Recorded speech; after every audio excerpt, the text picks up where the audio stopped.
déclare la séance ouverte. Donc, je présente. Bien vouloir excuser l'absence de Florence qui est toujours en convalescence. Et alors, je remercie déjà de votre présence à cette réunion du Conseil. Le Conseil peut se réunir en cas d'urgence dans certaines situations telles celles qui va vous être présentée aujourd'hui. En ce sens qu'il y a deux dossiers pour lesquels la région Wallonne a lancé un appel aux communes sinistrées au niveau d'Infrasco pour pouvoir introduire des dossiers qui pourraient bénéficier d'une subvention de 70%. Il y a toute une série de documents annexes à produire. Entre autres, le premier de ces documents, c'était la décision du Conseil acceptant le principe de sollicitation des subventions au niveau de la région Wallonne. Ce dossier, le dossier doit être rentré pour le 30 juin, 23h30, comme on nous a dit. Et donc, lors de l'examen du dossier, la révision du dossier, on s'est rendu compte que la décision du Conseil n'avait toujours pas été prise à ce niveau-là.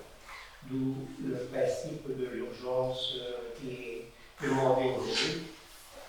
Il faut que le Conseil vote sur l'urgence avant d'entamer à proprement parler l'ordre du jour. Est-ce qu'il y a des remarques par rapport au fait de cette urgence qui est demandée? Par rapport à l'urgence, oui, puisque c'est quand même un dossier qu'on prenait depuis le mois d'octobre. Donc j'ai donné octobre 2020. On sait qu'on peut avoir des subsides pour rénover les infrastructures sportives. Et puis alors, on est exactement dans le même cas de figure que lors du précédent conseil communal, où on devait avoir une décision pour le omnisport de Nassau. Donc voilà, on aurait pu voter tout à ce moment-là également. Donc, et alors, j'aurais bien voulu savoir la réunion de finalisation, quand elle s'est finie, vendredi après-midi, puisque lors du dernier conseil, vous aviez dit que vous avez récupéré les conseillers. Donc ici, par rapport à l'urgence, maintenant, de mémoire, ce que moi j'en sais, c'était peut-être depuis que la décision a été prise, pour moi, ça a été pris par le gouvernement wallon en février 2022, dans le cadre de l'Infrasport, pour le sport, et dans le cadre des innovations. Et alors, communiqué au mois de mars.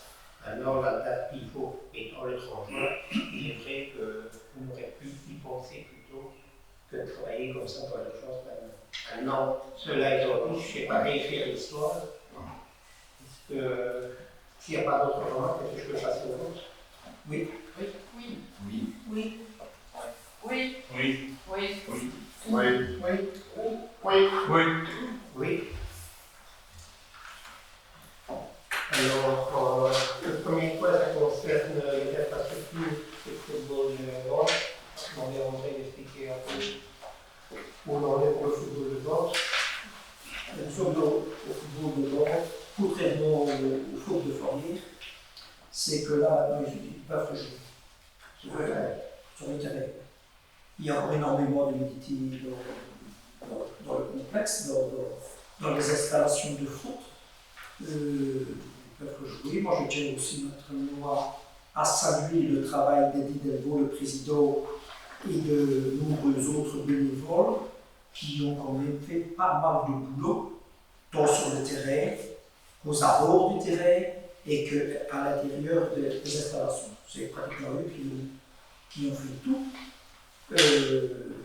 Naturellement, si on va faire des travaux dedans, des travaux conséquents dedans, parce que les inondations, tout ce qui est bois porteur, les basquets, tout ça, c'est gorgé d'eau, donc il va falloir remplacer. Mais en tout cas, ils peuvent jouer, même dans les sanitaires, les vestiaires, tout ça. Mais là, il y aura du travail à faire aussi. Et disons que, contrairement à Fournier, où depuis un an, il n'y a plus rien du tout, là, il rejoue. Et donc, ici, dans le cadre de ce dossier-là, la commune peut, comme je l'ai déjà dit tout à l'heure, bénéficier d'une subvention de 70%. Ce qui était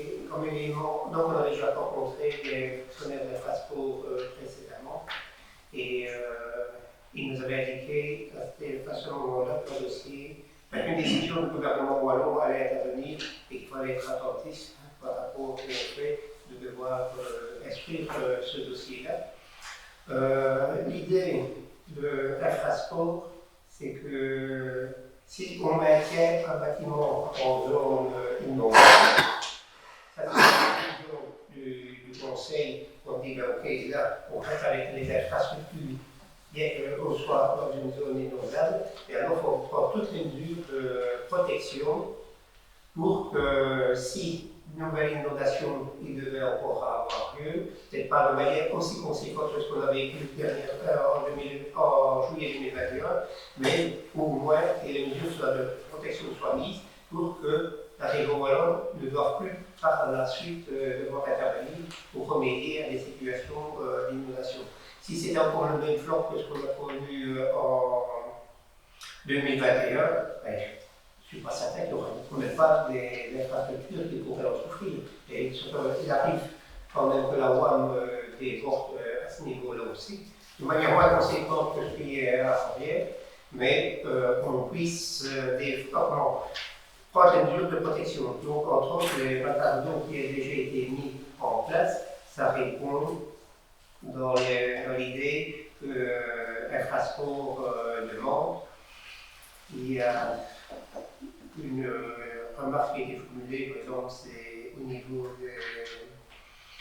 de toutes les bouches d'évacuation, c'est qu'il y a un anti-retour dessus, parce que si l'eau ne rentre pas par l'extérieur, elle pourrait très bien rentrer par l'intérieur, et donc c'est de mettre les systèmes d'anti-retour sur toutes les évacuations pour que si l'eau devait monter, ben, en fait, qu'on ne subisse pas les inondations par l'intérieur.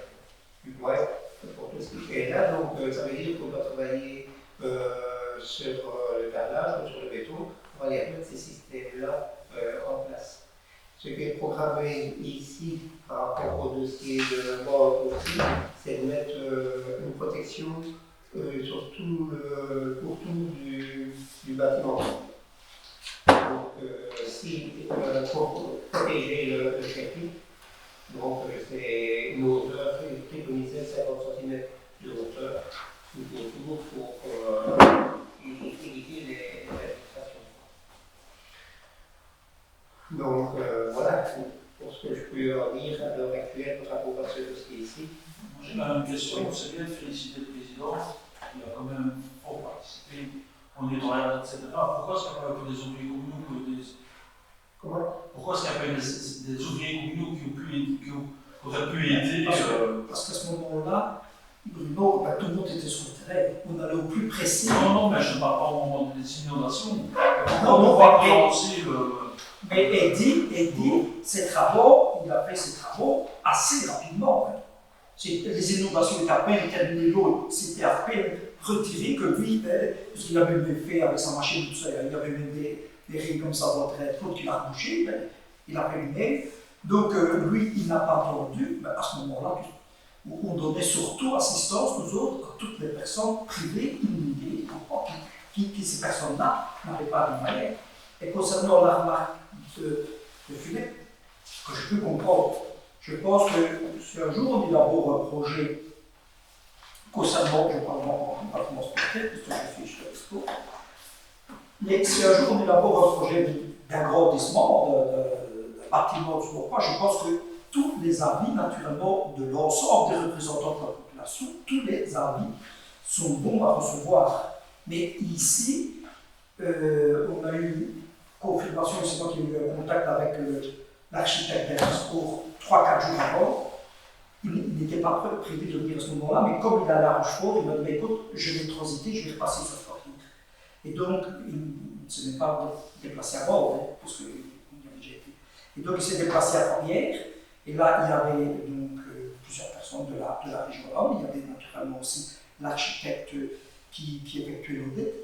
Et alors, pour le collège, tout le collège n'était même pas présent. Il y avait Marc, José et moi. On n'était que 3.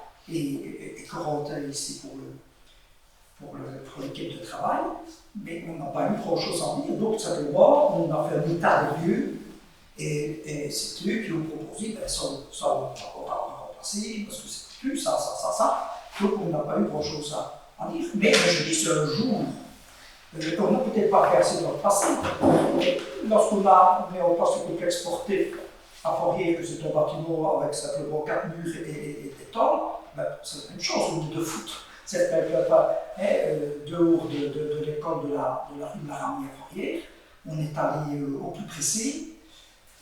Ici, ben, les inondations, malheureusement, ce sont des catastrophes naturelles, on part au plus pressé, mais ça veut dire que personne, même dans même certains échecs ou conseillers de la majorité, on a dû aller en plus qu'on était dans l'urgence ici. Donc, on a dû aller au plus pressé. Mais je pense que là je ne vais pas nier ça. Je pense que lorsque des grands projets de réhabilitation ou d'agrandissement ou autres, naturellement, tous les représentants des citoyens, de la population, naturellement, sont invités à formuler leurs commentaires et puis après on va se laisser. Il faut une neutralité pour ça. Mais je te dis juste pour le moment, mais Marcel, qui est chef des travaux, on n'est jamais concerné quand même.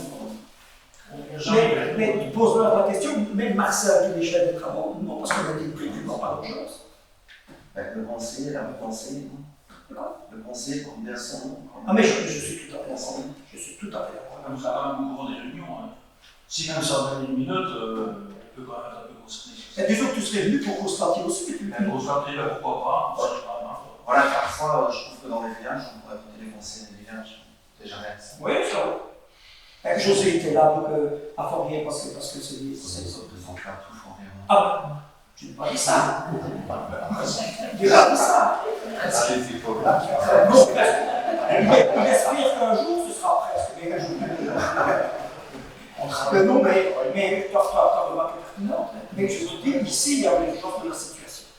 Oui, il y avait aussi un problème de communication, on ne savait plus entrer en contact, il y avait juste avec Marc. Maintenant, par rapport à ceci, un point positif qu'il faut soulever par rapport à cette réunion qui s'est tenue, c'est toutes les propositions avec l'expérience que les délégués d'Infraspo ont.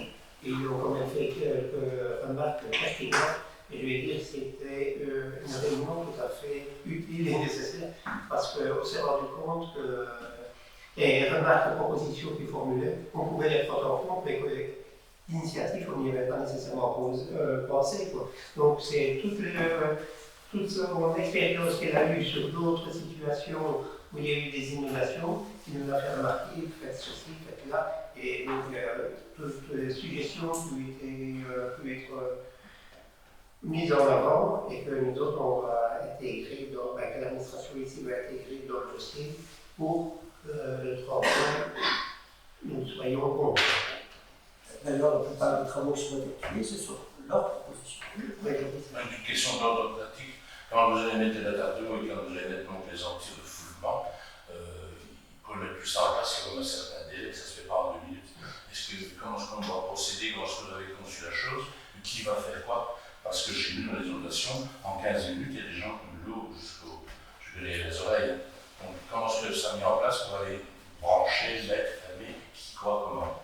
Ici, pour ce qui est au niveau du football de banque, c'est les responsables du football qui vont mettre. C'est un clochard. Pour le panneau extérieur. Comment dire? Pour le panneau extérieur. Pour les foulements intérieurs. Ah ben non, ça c'est tout seul. Les entraînements, il y en a peut-être tout seul, peut-être. Quand ça foulera, il faut le naturellement. Il faut trouver une solution. Je parle des surplus des panneaux. Ça peut faire nos égouts, ça n'existe pas. Ça n'existe pas? Non. Mais quoi? Et quand il faut le monde au niveau des égouts. C'est aussi.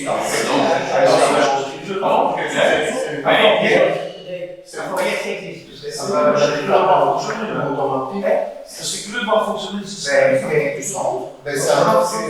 C'est un clapet anti-tout, monté dans le tuyau, qui avec l'eau qui revient, fait, ça fait mal à la bouchon. Dans le cas de c'est cool, mais dans l'autre cas, parce que sans ça, il suffit que tu montes le bassin d'eau qui oublie ce point-là, ou qu'il y ait 2, 3, 4 siphons, et je ne sais pas tout, ça me prend. Alors oui, derrière ça, il y aura un peu de casse, quelque chose, mais... C'est les douches, ça vous pose des problèmes, c'est les douches. Pas spécialement. Ben, je vous laisse.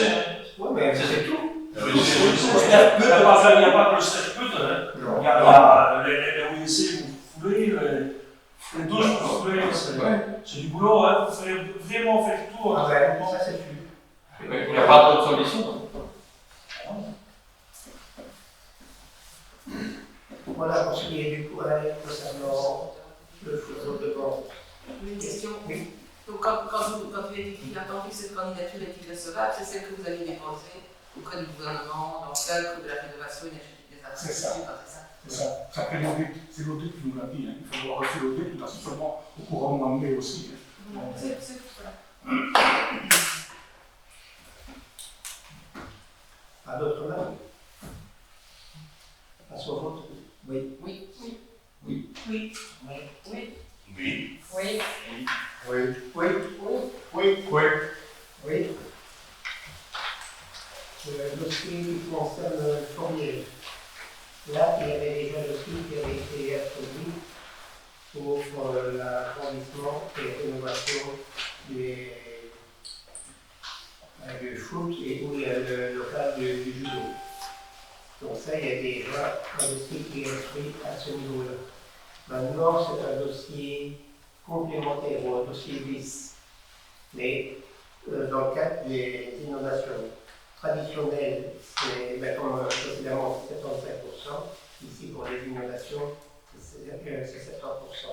Donc la gymnastique, ça c'est au niveau de l'architecte, c'est de faire bien la distinction entre ce qui était programmé initialement et qui doit être maintenu, et ce qui était programmé initialement et éventuellement, suite aux inondations, doit être abandonné.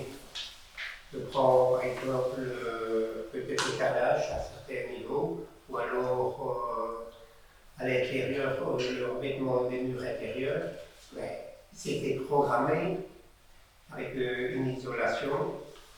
Et en même temps, c'était isolation intérieure, on abandonne l'idée de l'isolation par l'intérieur pour une isolation extérieure.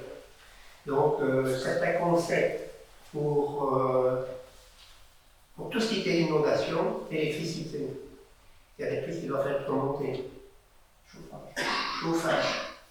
Donc, ce qui était par exemple programmé au départ, dans le premier dossier, on va pouvoir regarder ce qui là doit être maintenu, et par rapport au deuxième dossier, le dossier bis pour Fourier, voir ce qui est vraiment lié au problème des inondations. Je ne sais pas si tu as autre chose à ça. Là, le judo, toutes les activités dans le complexe ont repris. Il y a pas le judo, il y a le cours de gymnastique des enfants de l'école, il y a le judo, le jutsu, il y a de nouvelles activités qui ont lieu le mercredi, l'après-midi, donc réservées aux personnes ayant des problèmes de motricité, de mobilité, de coordination, et le soir, donc, des arts martiaux également. Donc tout ça a repris. Il était évident que il faut peut-être qu'on mette un jour des identificateurs parce qu'on a retiré il fait toujours très très humide là. Il y avait la moisissure dans tous les bords du bâtiment qui a été inondé, mais ça a repris là. Et là c'est la même chose aussi. Là, je voudrais également, je voudrais au nom de l'ensemble du conseil communal, je crois, remercier donc, tous les bénévoles du judo qui ont passé des heures et des heures pour tout nettoyer. Ils allaient me chercher, alors que la norme était toujours démontée, ils allaient me chercher de l'eau en se donnant la main, quelque chose de dangereux pour nettoyer, des murs et tout ça. Donc, mais là, on peut à nouveau travailler devant, effectuer des activités sportives dans le complexe. Par contre, du côté football, là, il y avait encore plus de dégâts. Premièrement, il n'y a plus de chauffage. Il n'y avait plus d'eau courante, plus d'eau potable non plus dans les deux bâtiments. Et donc, là, il y a toutes les portes sont à remplacer, le carrelage est à remplacer, toutes les faïences dans les vestiaires, toilettes et compagnie est à remplacer. Donc, il y a énormément de travail, tout dû aux inondations. Donc là, Et le terrain était encore dans un état lamentable, parce qu'il y avait une montagne de pierres sur le terrain. Donc, à ce jour, un an après les inondations, malheureusement, il n'y a pas encore eu, c'était aussi pas encore eu la seule reprise des activités, ne plus que d'entraînement, parce que les installations. Donc, ce que nous attendons, il y a l'aménagement aussi de l'accès pour tout ce qui est parking et tout ça. Ce sont des éléments qui doivent entrer aussi en ligne de compte. Et ici, les travaux, la commune, je vais dire, est quasi prête à pouvoir entreprendre des travaux, mais on n'a pas à le faire tant qu'au niveau régional, l'entreprise qui travaille pour le compte de la région n'aura pas curé le lit de la Lande. Le lit de la Lande, donc il y a quelques années, il y a 10-15 ans d'ici, quand ça avait été fait, il y avait déjà eu un géomètre qui avait été désigné et qui avait fait le calibrage du lit de la Lande. Et avec tous les enterrements qui sont arrivés, donc il doit reprendre ce dossier-là. Il n'introduit pas de modification par rapport au gabarit en lui-même, mais c'est demander à l'entreprise qui sera chargée de curer le lit de la Lande de travailler sur base du relevé du géomètre qui avait été fait à l'époque. Dans la même foulée, il y a les berges qui doivent être consolidées ou rétablies parce qu'il y a quand même plus de berges. Et alors, à partir du pont, donc c'est faire un glisse-lame, au lieu de mettre un mur frontal, c'est d'amener avec une sorte comme on a à la mer, un glisse-lame, pour que ça puisse se délier de part et d'autre, de sorte que la pression de l'eau n'arrache plus tout ce qui pourrait passer par-dessus la berge. Ça, c'est une chose. Et alors, une idée, par exemple, qui a été proposée par Infrasport, c'est tout autour du terrain. Donc, vous avez la clôture, je vais dire, pour les supporters qui est là autour, c'est au pied, c'est de mettre des dalles de 60 avec un débordement de 40, de sorte que tous les gravillons, si c'était une inondation ordinaire, je vais dire, on peut parler comme ça, elle serait déjà retenue. Le gravier ne viendrait plus sur le terrain. Donc, toutes ces perspectives-là, ce que je disais tantôt qu'il était de mon conseil, c'est justement de pouvoir dire, mettez ça au pourtour du terrain, de sorte que si la norme devait encore sortir, elle sortira encore, elle a quand même sorti plus d'une fois, s'il y a des empirements qui doivent arriver, que ça ne se passe. Ça ne se retrouve pas sur le terrain. Et c'est un moyen, c'est un travail qui peut être utilisé dans le cas des inondations pour éviter justement que le terrain ne soit rencontré par les débris d'arrivée. Alors, ce qui est en cours ici aussi, donc en fonction des travaux qui vont être faits par la région, c'est la hauteur du pourtour du parking. Comment allons-nous travailler à ce niveau-là? Et là, il faut attendre que les travaux soient réalisés par la société qui travaillera pour le compte de la région.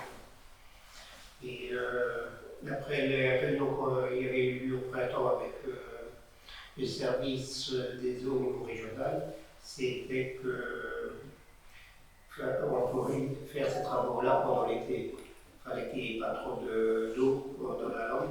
Et un peu regrettable, c'est que c'était la condition tip-top, qu'on ne pouvait pas faire ça au festival, alors qu'il a fait sec. Il se répétait ici pendant ce printemps-ci, et qu'on avait un niveau d'eau qui était quand même relativement faible. Et qu'on aurait pu peut-être travailler plus tôt. Maintenant, les entreprises qui travaillent dans ce domaine-là, elles sont bien de dire, mais bon, il y a du boulot, donc on en plus sur la région. Au niveau du parking, quel est le revêtement qui est le privilégié? Parce que le traitement, oui, en France. En partie, il faut voir comment justement, parce qu'il faut laisser des infiltrations aussi. Donc, pour voir. Maintenant, si on mettait, parce que la question était soulevée pendant cet entretien-là, si on mettait de la dolomie, il y a justement le risque que si la flotte passait au-dessus, et c'est pour ça ça, dans cette solution, de mettre toute une. C'est soit des, comment il disait, des temps interforés qui laisseraient passer l'eau, mais bon, si c'est de l'agronomie, elle passe à travers les trous aussi, ou alors une bordure de 60 avec un débordement de 40. Mais toi, tu parles de l'asphaltage. Non, mais par contre, avant c'était de l'asphalte, mais bon, voilà, On a vu. l'eau, c'est un Maintenant, si tu mets des grenades ou pas, c'est pas surtout ce côté. Là, ça dépend. Sauf que tu le maintiens. Oui, c'est ça. Tu le maintiens comme ça. Parce que la Ah oui, domine sur n'était pas une mauvaise idée en soi, je sais qu'on a assez dedans, et en plus sur le maintien par un système autour, ça serait bien mieux que ce béton. Mais de toute façon, Il y a plusieurs avantages. Déjà, la filtration qui peut se faire au lieu d'amener de la flotte quasiment direct sur le terrain. parce que c'est un problème qui est très très souvent inondé. Vous savez, le terrain, là, souvent de l'eau. Et alors, il y a une unité latente. Et alors, il y a une unité partout la là-dedans. motivation du conseil aussi, ça ne faut pas oublier de le dire, c'est que la décision, comme je disais tout à l'heure, bon, c'est dans un inondable, la fourrière c'est encore plus simple, je veux dire. Oui, je te dis. Donc il faut accepter, donc il faut motiver le principe que ces infrastructures-là doivent rester en place par rapport à la multitude de sports qui sont pratiqués sur le terrain et dans ces installations-là. Parce que pour pouvoir bénéficier de subventions au niveau inondation, quand même qu'on met une entrée qu'on a raisonnée et qu'on n'a pas d'autre alternative à l'heure actuelle et que cette chaîne-là doit rester pleine. On ne peut certainement pas la surrégler parce que c'est le voisin qui va déguster alors. On essaie. Les voisins vont déguster. Oui, il faut. Justement, est-ce que c'est pas le contraire? Est-ce que ça doit servir de zone temporaire aussi d'immersion? Oui, Mais alors, on est beaucoup à passer d'orage. Non, même si ça déborde légèrement, Ça peut être un ministère à ce moment-là, où il y avait rue de Jumelles, etc. Si on ne touche pas au niveau, c'est déjà à peu près ce qui se passe pour le moment, et on ne touchera pas au niveau, justement. Non. Voire même au niveau du parking, qui descendra peut-être un peu en fonction du brise-lames, justement, qui va être fait. C'est un peu le niveau du brise-lames qui va nous guider pour le reste. Donc là, on attend un peu ce que la région wallonne va faire. C'est le problème de la place communale, elle était sur ça que la forge, etc. Tu ne crois pas que le brise-lames va peut-être empêcher la puissance du courant, mais ne va pas empêcher la hauteur du courant. Non, mais il faut voir à quelle hauteur ils vont faire le brise-lames. Moi, je sais pas. Mais même, tu peux le faire par Cinéto, tu le fais raisonnablement, quand tu as le volume qui est arrivé, qui arrivera encore, c'est certain, il faudra faire un conséquent. Ça ne va jamais empêcher le passé, ça va juste empêcher la. Non, c'est pas plus, ça va juste empêcher la puissance du jet pour rester. Ouais. C'est ça. Mais. De sorte probablement que le parking n'aurait pas eu à souffrir si ça avait été mis en place.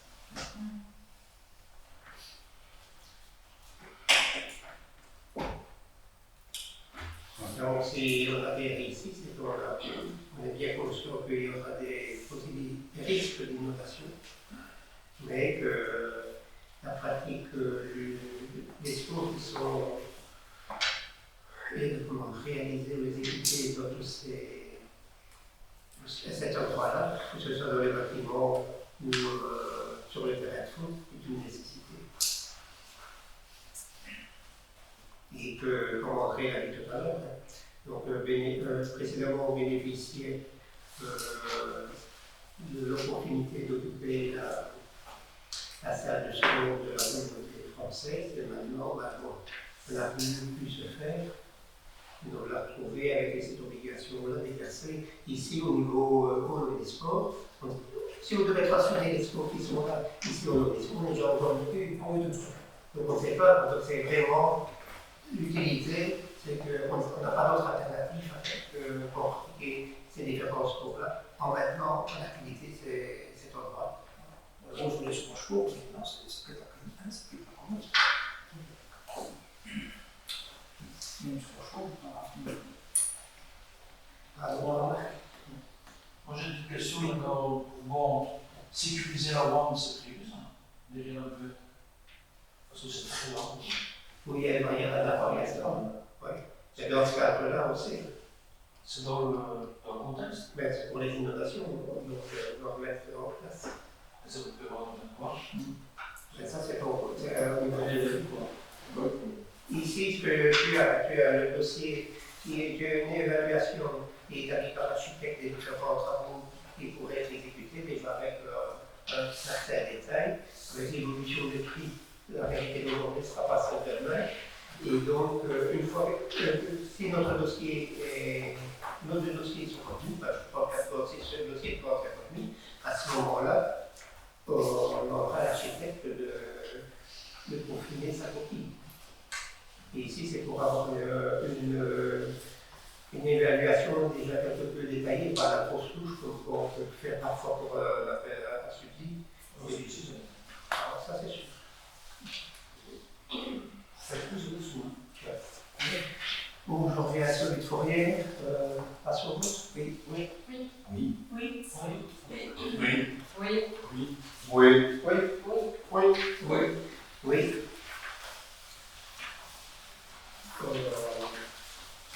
Il y a des communications. On a reçu un courrier de Pays de Famenne ce matin.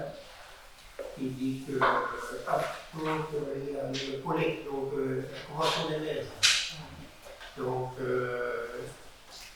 la commune travaillait en collaboration avec la province. Et puis au niveau du Pays de Famenne, il y avait 6 communes. Dans le Pays de Famenne, il y a 6 communes. Donc 2 du nombre de 3 Pochon et Sombreuse qui travaillaient avec le BEP, mais le BEP ne l'avait pas pris en charge en tant que tel, et la ville de Marche qui n'avait pas travaillé avec la province. Donc c'est le Pays de Famenne qui a instruit les dossiers pour le projet au niveau de ces 3 communes-là. Après, les autres communes, donc Durbuy, Auton et La Sogne, qui travaillaient déjà. Attends, Durbuy et Auton travaillent dans le cadre du Galles, et nous autres, La Sogne, travaillons directement avec la province. Et ici, ce que la région wallonne demande, c'est qu'il y ait la supracommunale, mais il faut que ce soit au moins 8 communes. Pour le Pays de Famenne, ce n'est que 6 communes. Donc, par contre, ça peut être au niveau de la province. Nous autres, ici, au niveau de la commune, on avait déjà adhéré à la province. Donc, on reste pas dans ce cadre-là. Donc, le projet ne passera plus du côté Pays de Famenne, sauf les dossiers qui sont en cours d'exécution, entre autres des bornes électriques pour les travaux, pour les rechargements vélo et rechargements voiture. Et alors, pour le reste, ce sera toujours du côté provincial qu'on travaillera. Je ne sais pas si vous vous souvenez, on avait eu M. Bornhoff qui était venu présenter. Elle avait son cas. C'est lui qui va prendre le dossier. Ah ben c'est la province qui va. Il va prendre le dossier. Ouais. Ici, il avait délégué une partie au Pays de Famenne. Donc ça, c'est simplement pour l'information, bien sûr, on pourrait se sentir ce matin. Ça ne changera pas grand-chose au niveau communal, puisque le conseil communal, là, c'était déjà conditionné pour travailler.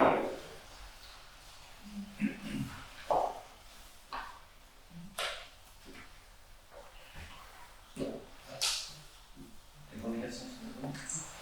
Moi, j'avais quand même une question par rapport à l'accueil des réfugiés ukrainiens.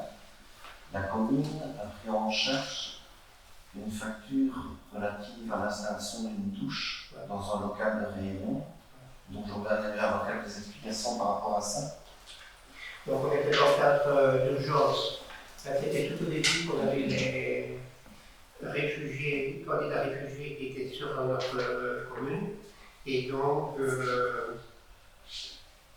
on n'avait pas au niveau communal de logement disponible pour pouvoir mettre les familles, surtout par rapport au nombre de personnes qui composaient ces familles-là. Et donc, si on ne voulait pas retrouver nos réfugiés, ces 2 familles-là, dans les rues de la Sogne, donc, comme il y avait cette opportunité où il y avait une salle de réunion, il y avait 2 toilettes, 2 WC. Il y a une toilette qui a été transformée pour y mettre une douche. Et donc, à ce niveau-là, l'investissement a été fait directement par le biais de la commune. Autrement, c'était nos autres communes qui avaient devoir prendre en charge éventuellement les héberger à l'hôtel ou ailleurs. C'était sur quel site ça? C'était où? Pardon, sur la personne où il y a. Mais ça avait quand même été demandé, voir si vous pouvez les accepter, avoir les conditions que vous acceptez. Non, mais d'accord, mais ici, c'est pas comme ça. Ici, c'est pas un fait qui soit arrivé. Donc, je sais qu'il y a un correspondant ukrainien qui habite en Hongrie et que lui, c'est sa famille-là qu'on a eu à accueillir. C'est vrai qu'on a fait la remarque, on a dit une fois, mais pas. C'est comme ça, Donc la commune n'a pas voulu mieux, n'était pas responsable de l'accueil des Ukrainiens. Pourquoi est-ce que Donc ici, c'est un investissement dans un bien privé. On avait bien conscience, donc le jour où ça doit être démonté, on démonte ça. Parce qu'il y a une prise en charge de la facture, ça veut dire qu'elle peut marcher payé. Il n'y a rien eu. Ben, c'était dans l'urgence, ça j'en ai fait par rapport au fait. Oui, mais bon, c'était. Moi, je les avais pour le week-end, pas sur le jour. Donc, on a fait un bon commande directement pour mettre en place cette possibilité d'accueil-là, la salle de réunion.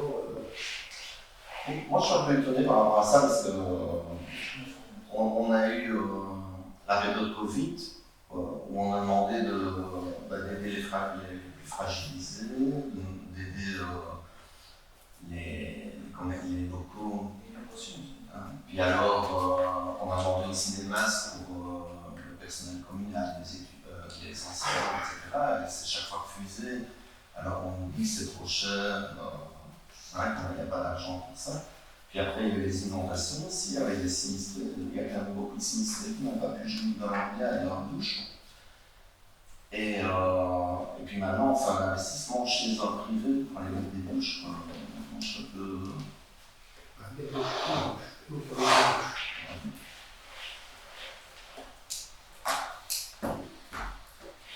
Pour des douches démontables, il y a quand même l'installation d'eau, etc. Et évacuation pour la douche. Donc, douche démontable, c'est quoi ça la permet, mais c'est tout. Et comme l'investissement de tout ce qui reste, non? C'est pas ça, c'est du montage du mobilier existant. Non. On parle quand même d'un montant de 1 700 €. Et c'est une quand même, ça? 2002 en hors taille. 250 €,